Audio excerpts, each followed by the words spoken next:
Hey there, Jer here for the Nordic model. Today I wanted to make a case for why we need to rethink our colloquial sense of revolution. But first we need to address the semantics.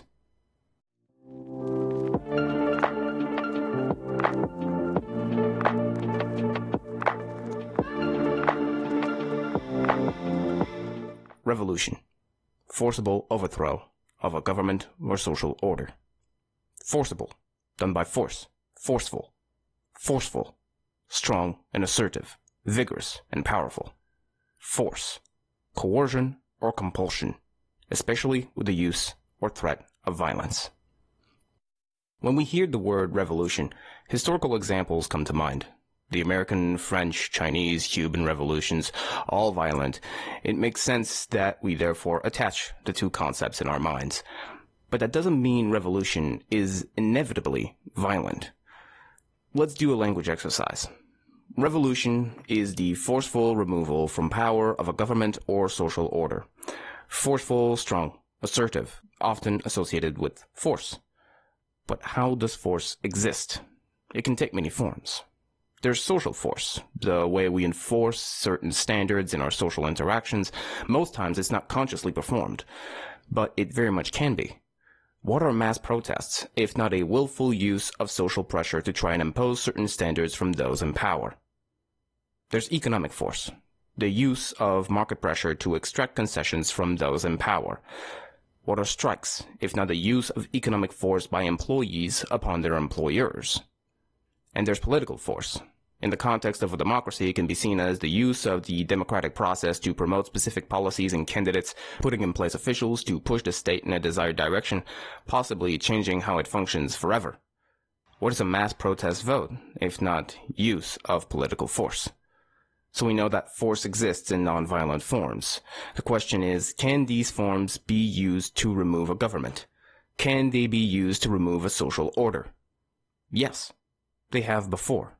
In my opinion, these are the forms of force any 21st century would-be revolutionary should focus on. They will not create all the changes desired in one fell swoop, nor are they the easiest to wield, yet they are the most consistently accessible forms of force in large pro-worker movements, and I do truly believe that they are the key to making the Quiet Revolution more than a single historical event, but one in a series of quiet revolutions. Now, I'm sure you're asking yourself, what is the Quiet Revolution?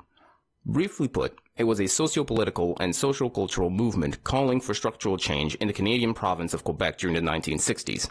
The policies and institutions established during it are numerous, but I'll try and list the most impactful ones to give you an idea of its scope and direction. Removal of the Catholic Church from public function. Secularization of the state.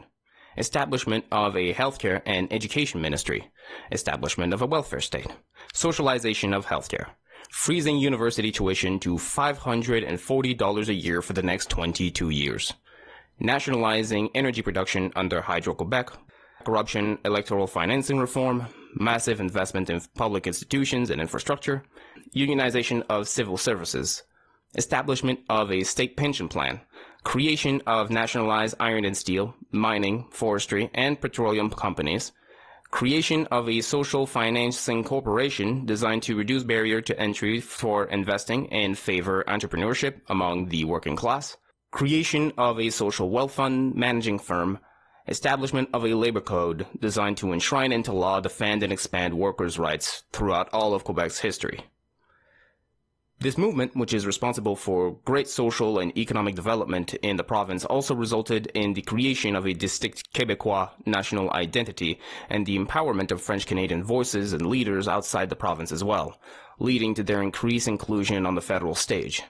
It forever changed how the provincial government would function, its previous social order forcing the mostly uneducated and actively discriminated against French-Canadian Quebec workers into meagerly paid hard labor jobs, was thrown aside with the massive increase in education engagement and the worker empowerment created. It truly had a revolutionary effect on this largely overlooked society, and one would say Canada as a whole. This revolution was achieved through the use of not one, but all three of the forces mentioned in this video. Why were they effective then? How can they be effective again? The answer is simple in concept, yet difficult to achieve. Class consciousness, collective action, and solidarity. Even once the state officials who favored all of the reforms were put in place, the social movement does not stop there. Constant pressure continued. Constant strikes, constant protests, constant use of political, of social, and of economic force pushed the movement forward. And one could say that the past 40 years of neoliberal policies have diminished its current state. But the Quiet Revolution was one movement. It was one time in history. It doesn't need to be. It can come again. And it can accomplish so much more than it ever did. All over the world.